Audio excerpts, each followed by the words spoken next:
Kerangka pikir dari bangkitnya kesadaran Flat Earth adalah sadar ada kebohongan, kemudian berusaha mencari kebenaran. Jadi, mulainya dari kesadaran adanya kebohongan dulu, bukan tiba-tiba ngarang teori baru. Ini adalah logical framework yang sangat penting, yang paling sering disalahpahami. Sadar ada kebohongan dulu, baru kemudian berusaha mencari kebenaran. Mencari, bukan mengklaim kebenaran. Ini sangat berbeda. Yang mengklaim kebenaran itu adalah NASA yang dibayar dari anggaran negara. Flat Earth mengklaim kebohongan NASA. Setelah itu, baru berusaha mencari kebenaran. Partisipasi aktif masyarakat, tak ada yang membiayai. Analoginya begini, Anda mengetahui ada tindak kejahatan atau penipuan. Anda harus laporkan itu. Jika Anda tidak laporkan, dalam dunia internasional disebut obstruction of justice. Di Indonesia, diatur dalam KUH Pidana pasal 165.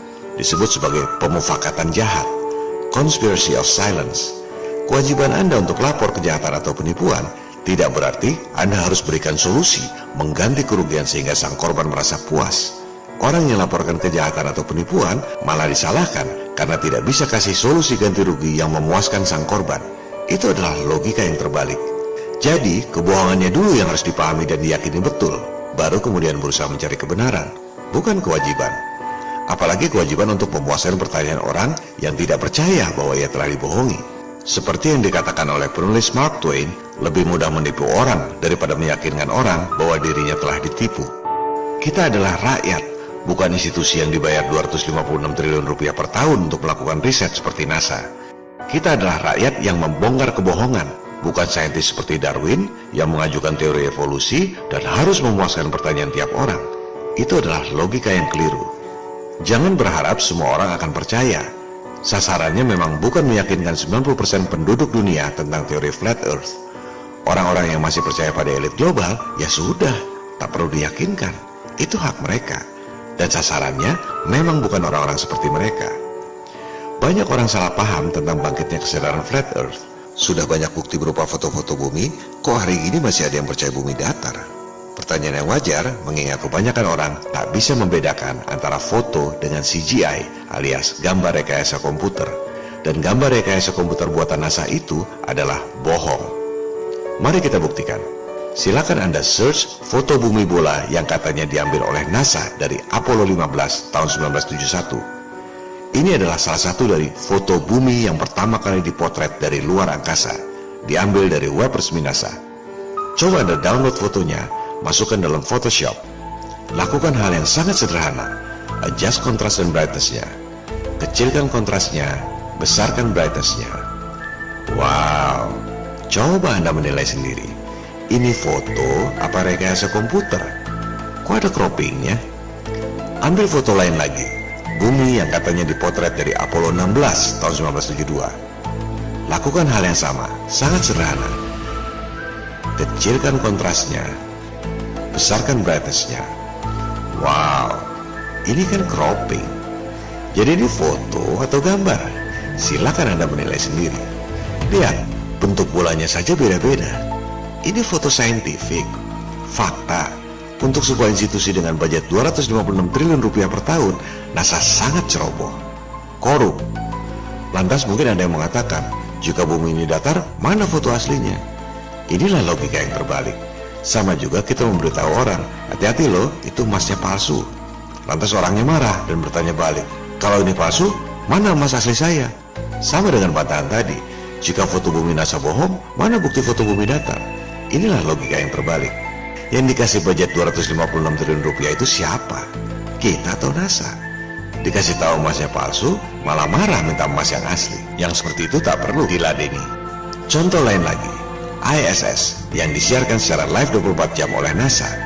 Banyak yang mengatakan bahwa Flat Earth bodoh, tidak tahu ada tayangan ISS 24 jam. Mari kita lihat tayangannya.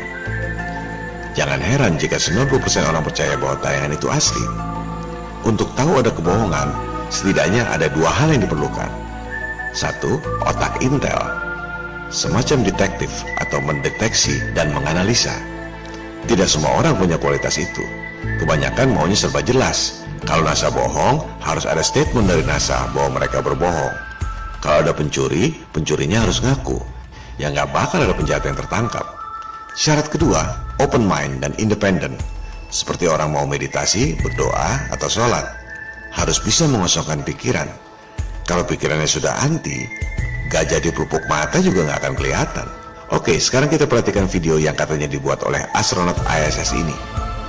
Gunakan otak intel dan detektif Anda. Apa yang harus diperhatikan? Pertama, ketinggiannya. Di ketinggian berapa ISS itu? Katanya 400 km. Oke, kita lihat ada lengkungan bumi bola di situ. Katanya 12.742 km. Coba Anda bagi. Artinya, ketinggian ISS itu hanya 3,1%. Coba kita simulasi. Ini lengkungan buminya. Berarti lingkaran buminya segini. Kalau itu diameternya 12.742 km, 3,1% atau 400 km, skalanya segini. Ini presisi dengan menggunakan komputer. Mana mungkin bisa lihat lengkungan bumi seperti itu?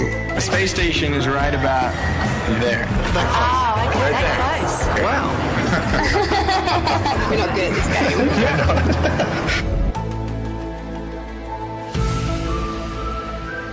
Atau kita sederhanakan lagi. Misalnya pinggang Anda 30 cm, dipotret dari jarak 3,1%-nya. Dipotret tak sampai 1 cm dari pinggang Anda. Mana bisa melihat lingkungan pinggang? Jadi, dari ketinggian 400 km, tak mungkin ada lengkungan bumi seperti itu. Bohong nomor 1. Kedua, berapa kecepatan ISS? Lihat saja tulisan di bawahnya, 17.000 mile per hour atau 28.000 km per jam, 22,8 kali kecepatan suara. Anda percaya parabola rapuh itu bisa tahan bergerak dengan 23 kali kecepatan suara? Kalau panel-panel rapuh itu bisa tahan 23 kali kecepatan suara, buat apa pesawat yang cuma 3 kali kecepatan suara ini didesain begitu kokoh dan aerodinamis? Pilihan ada pada diri Anda. Mana yang lebih masuk akal buat Anda? Ketiga, berapa suhu udaranya? Coba Anda buka situs Atmospheric Sciences. Di situ ada daftar suhu pada ketinggian atmosfer. Mereka mempelajari ini sejak tahun 1958. Van Allen Belt, mungkin Anda pernah dengar. Kita gunakan data yang dibuat dan diakui oleh kalangan saintis sendiri. Anda lihat, pada ketinggian 400 km, suhunya 1600 derajat Celcius. Seberapa panas itu? Silakan Anda cek. Itu adalah suhu blast furnace, tungku untuk meleburkan logam. Dari bahan apa ISS itu sehingga tahan suhu untuk meleburkan logam? Gunakan akal sehat. Pilihan ada pada diri Anda. Anda percaya astronot itu berada pada suhu yang mampu meleburkan logam dan santai mengambang pada 23 kali kecepatan suara? Hal lain lagi dari semua tayangan yang katanya ISS Live ini. Mana 13.000 satelit yang katanya ada di angkasa? Tak ada satupun. Coba Anda lihat tayangan Google yang katanya Real Time Satellites. Bumi penuh dengan satelit. Gambar kartun semua. Atau yang ini, animasi yang dibuat oleh Institute Aerospace di Universitas Braunschweig. 13.000 satelit tanpa pilot dengan 23 kali kecepatan suara tanpa pernah tabrakan. Satelit terbuat dari bahan apa yang tahan suhu untuk melumerkan batu baja?